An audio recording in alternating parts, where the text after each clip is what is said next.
riset, terutama riset pasar dan pemasaran, ini memang kalau untuk yang menggunakan rata-rata yang sudah banyak memang perusahaan besar ya, karena riset itu memang butuh effort ya, butuh waktu, pemikiran dan sebagainya. Nah, kalau perusahaan besar itu macam-macam sih, ada yang mau melakukan sendiri, ada yang tidak. Tetapi saya berpikirnya begini, UMKM ini bagaimanapun kan pengusaha. Meskipun skalanya masih kecil, tetapi sekarang kecilnya, pasti mimpinya adalah suatu saat nanti akan menjadi besar. Karena itu, mulailah dari berpikir yang besar. Jadi meskipun usahanya kecil kan jangan berpikir kecil, berpikirnya adalah besar. Nah dengan begitu insya Allah nanti akan menjadi besar. Nah salah satunya adalah kalau melakukan apa-apa itu memang berdasarkan riset gitu. Kalau mungkin riset itu dirasa berat bagi UMKM, riset nanti daripada biaya untuk riset mendingan buat modal. Nah memang banyak yang seperti itu. Tapi riset itu sebenarnya bisa diatur ya. Dalam artian kenapa sih perusahaan besar saja selamanya riset, karena mereka modelnya adalah model naik taksi. Jadi bentuknya itu private gitu. Tapi kalau nanti misalkan untuk UMKM itu sama dengan kita itu kayak naik bus. Jadi rame-rame untuk tujuan yang sama, risetnya bareng-bareng. Sehingga biayanya itu bisa lebih kecil gitu. Apakah mau dikerjakan sendiri ataukah mau menggunakan agent, nah itu terserah. Kalau memang ada kemampuan untuk mengerjakan sendiri sangat bagus gitu. Ini profil kami. Saya adalah founder dari Bintang Research. Kalau untuk CEO sendiri, jadi untuk secara praktisnya sebenarnya lebih ke Pak Wahyu ya. Portofolio kami ini, jadi memang ada perusahaan besar maupun kecil. Ini yang alhamdulillah kami sudah pernah terlibat, dan yang kemarin terkendala pandemi ini sehingga proyek risetnya agak terhambat itu adalah alhamdulillah akhirnya bisa selesai juga dengan 500 responden di beberapa kota sampai ke Aceh juga. Dan ada juga kalau kuliner itu misalnya ada, ini cukup memberikan motivasi sekali karena dalam waktu 10 tahun saja dari yang dulunya masih UKM yang gerobakan di pinggir jalan, tetapi dalam waktu 10 tahun beliau memiliki 600 cabang atau 600 outlet di Jawa dan luar Jawa, beberapa kota di luar Jawa. 2 tahun kemudian kalau nggak salah itu sudah mencapai 1000 outlet. Nah, saya yakin para UMKM yang lain pun kan juga seperti itu kan, pengennya begitu. Awalnya dulu memang juga risetnya tidak rumit, kemudian setelah besar dia tidak lagi berani untuk yang by feeling gitu. Oke, bagaimana riset membantu Anda mengetahui cara memanfaatkan dana BPUM dengan tepat? Nah ini, pertama-tama saya akan membahas tentang riset sendiri. Sebenarnya itu riset itu apa sih kalau dalam bisnis? Jadi fungsi riset dalam bisnis itu sebenarnya dia itu ibarat lampu kendaraan pada malam hari. Dia akan menjadi penunjuk arah bisnis itu mau dibawa kemana, ya.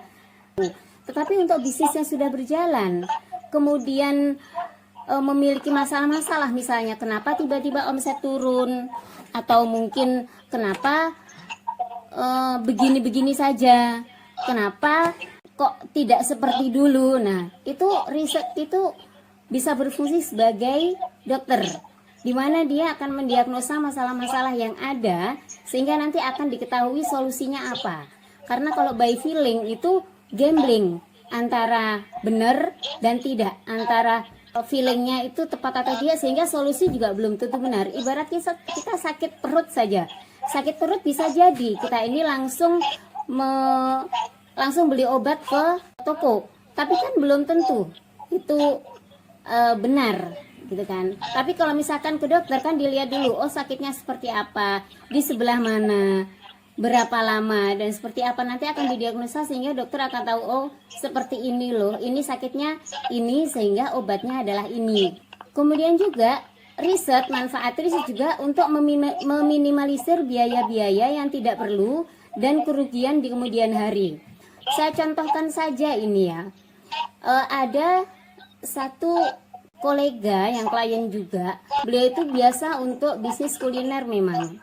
usahanya cukup besar, kemudian mau mengembangkan usahanya. Ketika mau membuka, kita sudah ingatkan, Pak, riset dulu gitu. Enggak, kalau ayam itu kan sudah makanan rakyat Indonesia ya, jadi semua rakyat Indonesia itu suka gitu. Akhirnya benar, beliau membuat sampai 7 outlet. Tetapi pada tahun kedua beliau nelpon, jadi setelah dapat 1 tahun beliau nelpon kita, terus bilang, Pak, tolong di riset dong. Apa yang di riset? Ini loh restoran saya. Dari 7, dalam waktu 1 tahun 7 saya berhasil mengembangkan, tapi sekarang tinggal 1. Nah, itu kan bisa dilihat kerugiannya 6 outlet. Itu kan pasti besar sekali. Nah, setelah itu kami memang benar-benar melakukan riset, dan ternyata permasalahannya itu sederhana sebenarnya. Seandainya diketahui dari awal ya permasalahan ini, maka tidak perlu itu loh terjadi penutupan 6 outlet itu, yang pasti kerugiannya banyak. Biaya sewa outletnya saja berapa, kemudian alat-alatnya, modal pasti besar. Kemudian juga riset pasar itu bisa sebagai peta bisnis. Awalnya kita sudah menentukan, oh saya mau menentukan produk saya adalah produk premium, misalnya target saya adalah orang-orang kelas A. Kemudian nanti juga dia perlu mengetahui kebutuhan dan keinginan dari customernya yang di bidang itu. Kenapa begitu? Karena kalau pebisnis itu kan semuanya itu adalah bergantung pada pelanggan. Bisnis nggak punya produk masih bisa bisnis dengan cara menjualkan punya orang, jadi reseller masih bisa jalan. Tetapi bisnis nggak punya pelanggan, maka itu bukan bisnis namanya. Karena itu apa-apa adalah berdasarkan dari sisi pelanggan. Nah, kemudian umumnya bisnis itu pasti ada kompetitor.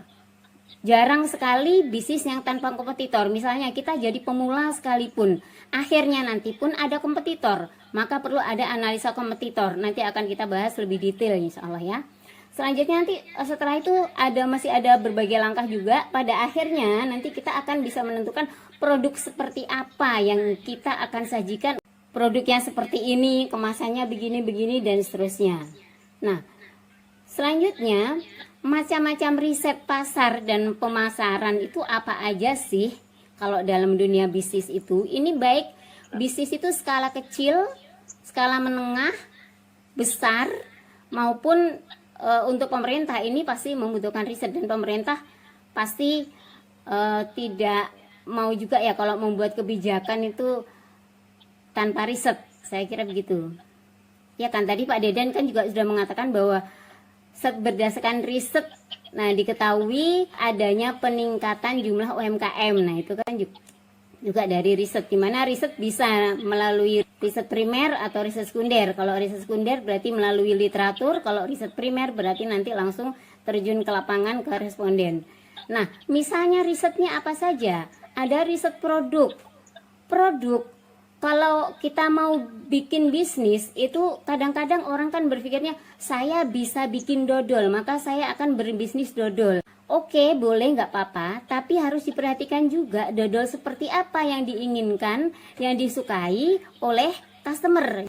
Riset produknya sebaiknya sebelum diluncurkan itu juga ada risetnya dulu. Apakah rasanya sudah pas, apakah kemasannya sudah pas, apakah ukurannya sudah pas, apakah harganya sudah pas, kemudian di mana mau menjualnya. Nah itu akan sangat bagus kalau menggunakan riset. Maka nanti kalau sudah semuanya dijawab akan mudah, oh ini harganya sekian dan sebagainya. Itu riset produk. Kemudian nanti belum lagi kalau di tengah-tengah produk sudah diluncurkan, itu juga jangan dilepas ya. Nanti ada riset lagi ketika produk sudah diluncurkan, sehingga apa? Akan ditampilkan produk yang terbaik. Bukan produk yang asal bisa kita, tapi produk yang terbaik yang memang sesuai dengan yang diinginkan oleh customer. Bukan hanya diinginkan, tetapi juga dijangkau oleh customer. Siapa customernya yang sudah dibidik gitu. Yang kedua ada misalnya riset perilaku konsumen. Konsumen itu unik ya. Kadang-kadang konsumen di suatu daerah dengan daerah lain itu seringkali berbeda. Maka ketika orang misalnya menggunakan sistem ATM, amati, tiru, dan modifikasi. Misalnya kakak saya jualan ini di kota A, misalnya ayam apa ya, ayam bakar ya, jualan ayam bakar di kota A itu larisnya luar biasa, resepnya kemudian dibikin sama, ditiru lah ya, kemudian kita buka di sini. Kenapa di sini kok tidak selaris di sana, padahal sama loh, persis loh gitu. Karena apa? Karena perilaku konsumen itu unik, tidak selalu sama. Bahkan untuk konsumen yang sama pun dari tahun ke tahun itu belum tentu sama, kadang-kadang mengalami perubahan. Karena itu perlu diketahui perilaku konsumen ini seperti apa. Diman, kadang-kadang begini loh ya, mereka itu mau kalau dikasih sampel, kasih contoh, tester gitu ya, seperti ini mau, seneng-seneng, enak-enak.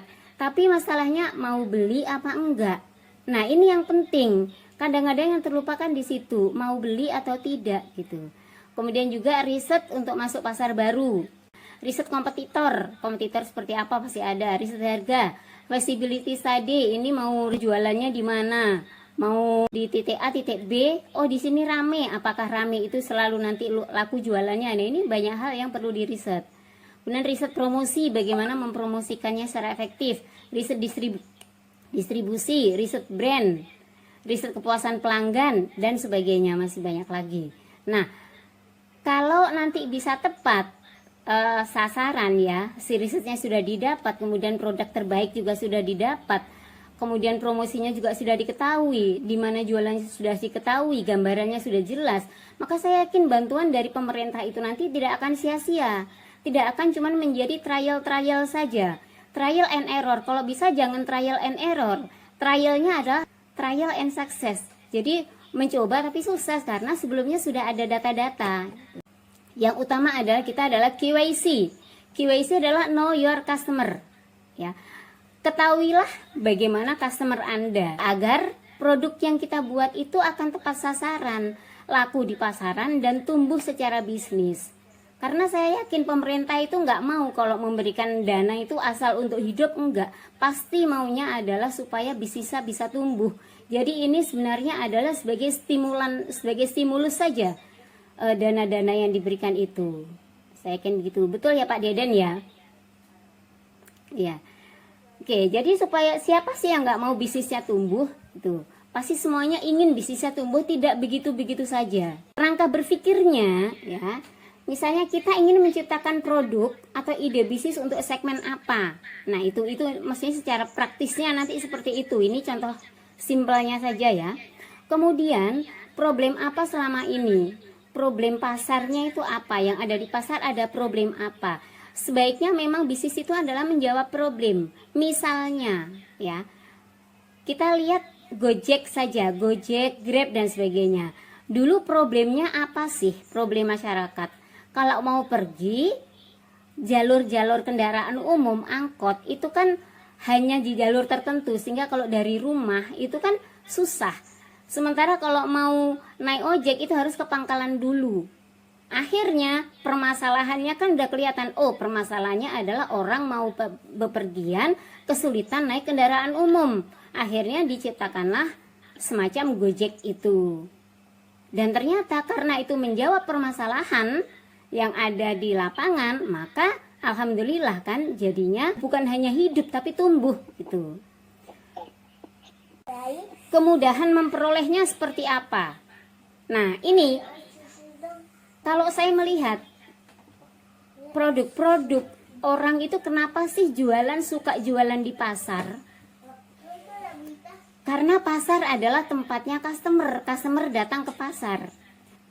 Termasuk juga kalau misalkan saat ini di masa-masa pandemi, ini customer ada di mana?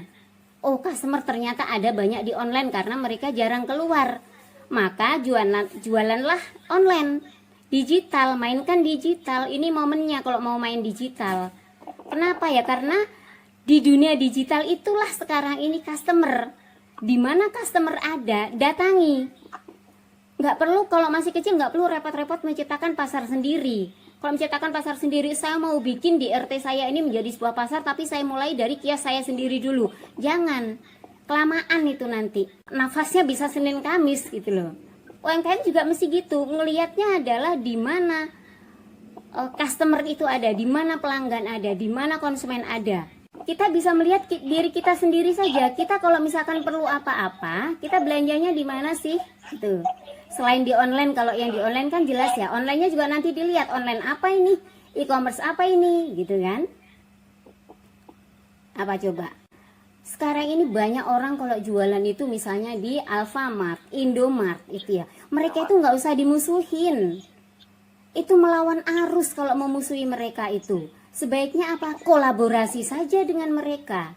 Bukankah Bapak Ibu sebagai UMKM itu juga ingin seperti mereka? Bukankah juga ingin besar seperti mereka? Kalau ingin besar, gandeng.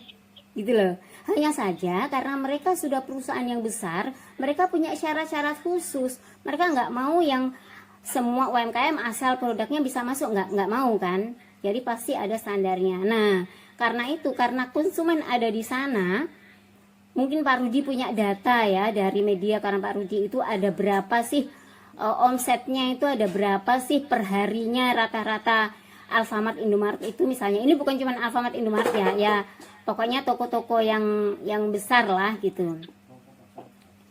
Nah itu nanti kan tandanya berarti perharinya ada berapa konsumen yang datang ke sana. Meskipun mungkin cuma sekedar beli sabun, mungkin cuma sekedar beli ini, nggak apa-apa. Kalau Bapak Ibu bisa naruh produk di sana, ya itu berarti Bapak Ibu tuh sudah mendatangi konsumen, kan gitu. Nah nanti selanjutnya tinggal bagaimana bentuk koordinasinya, nanti pemerintah pasti akan membantu untuk memudahkan itu gitu.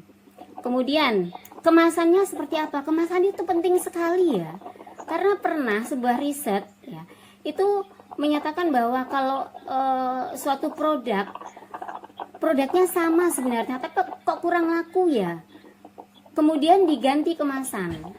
Ketika tahu permasalahannya ada di kemasan, diganti kemasan. Setelah itu laris. Nah, padahal produknya sama, isinya sama, hanya kemasan yang berbeda. Berarti kemasan itu memang sangat penting. Selanjutnya harga. Nah ini hal yang sangat penting juga. Harga itu tidak hanya bicara soal HPP ya, produksinya berapa, kemudian nanti kita akan jual berapa, kita dapat margin berapa. Bukan cuma itu, tidak sesederhana itu kan. Jadi nanti harga ini termasuk harga yang mau dimaui oleh customer itu berapa. Karena itu ketika riset ya, itu kalau secara lengkap itu memang kemasannya termasuk harga berapa. Harga itu nanti berpengaruh pada ada namanya daya beli dan motivasi beli. Daya beli adalah kemampuan konsumen untuk membeli produk.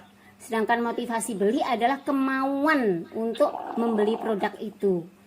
Nah, ini harus sinkron antara kemampuan dan kemauan.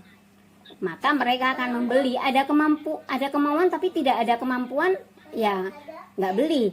Sebenarnya punya daya beli, mampu beli, tapi bisa jadi saya nggak mau beli itu. Nah, itu berarti dimotivasi beli. Nah, kalau masalahnya ditemukan, nanti kan akan bisa dicarikan solusi. Oh, berarti bagusnya begini. Gitu. Oke, selanjutnya nanti ada value-value lain apa sih yang diinginkan. Selanjutnya juga ini, pahami perilaku konsumen. Misalnya saja, di mana biasanya mereka beli atau belanja. Kemudian pakai transportasi apa?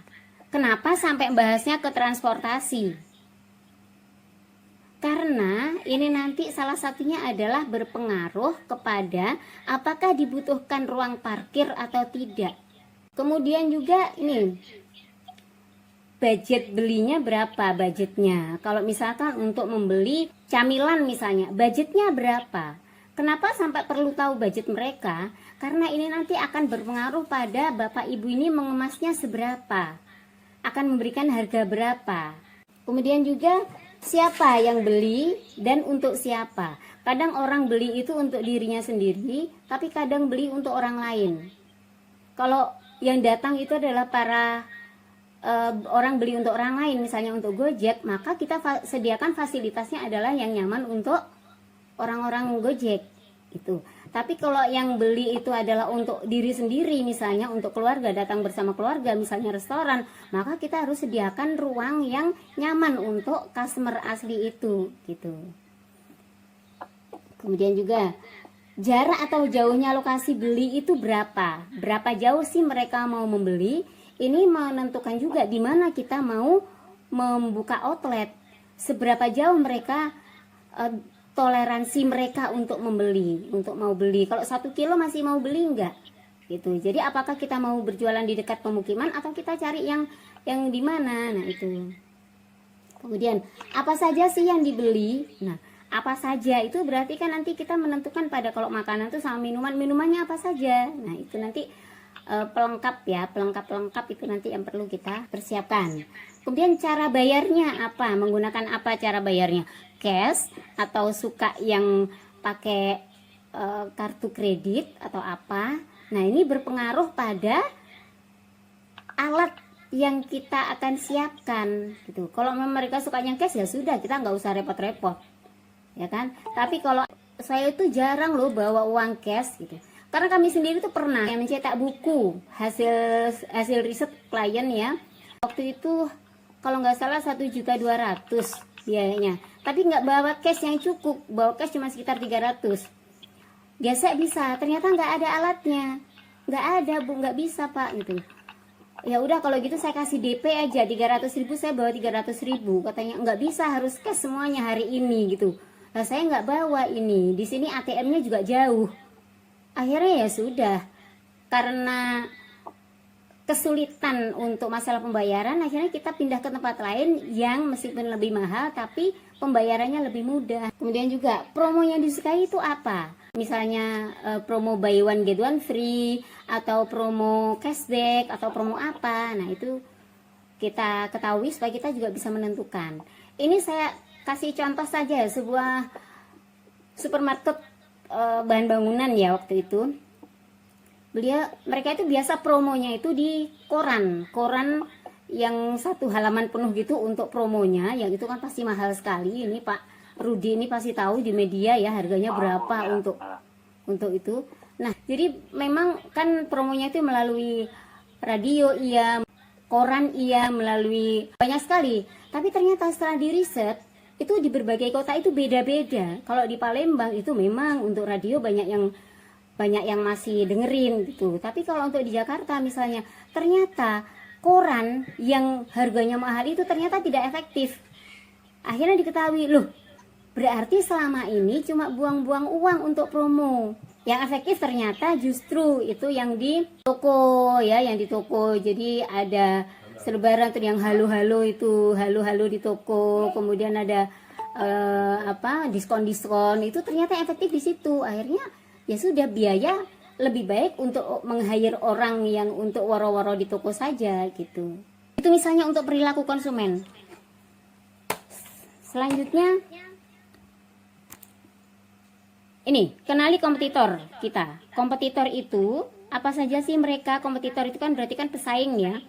Pesaingnya adalah harga produk kompetitor siapa ini? Berapa ini ya harga produknya? Berapa?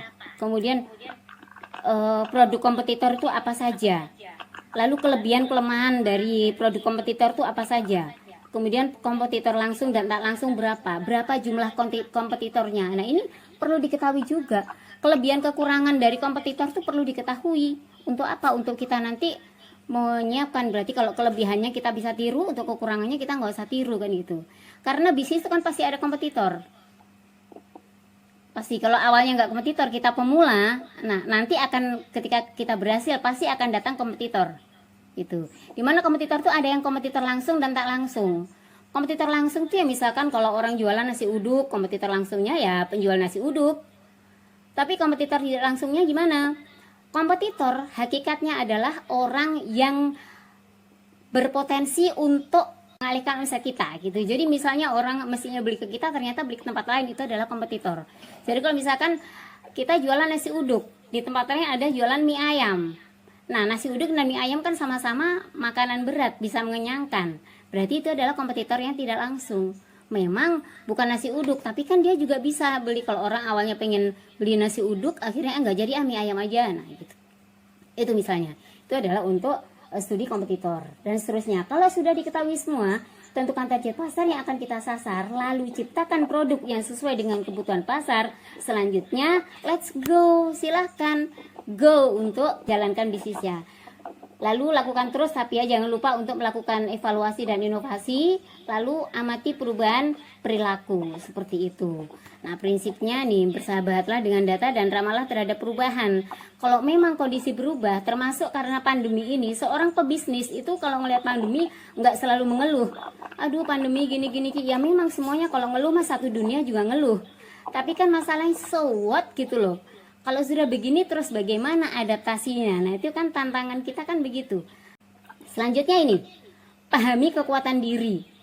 Apakah kita ini orang yang kuat dari sisi produksi saja?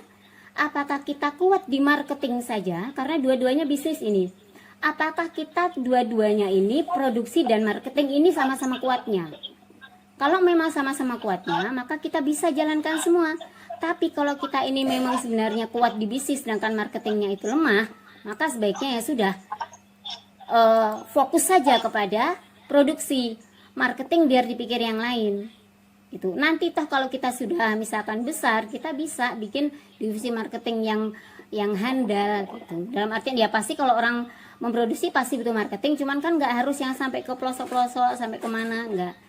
Akan sangat bagus nanti kalau kita ini fokus pada kekuatan diri, kemudian nanti kerjasama dengan pihak lain. Kalau memang jagonya adalah jago jualan, nggak usah memaksakan diri untuk punya produk sendiri, itu.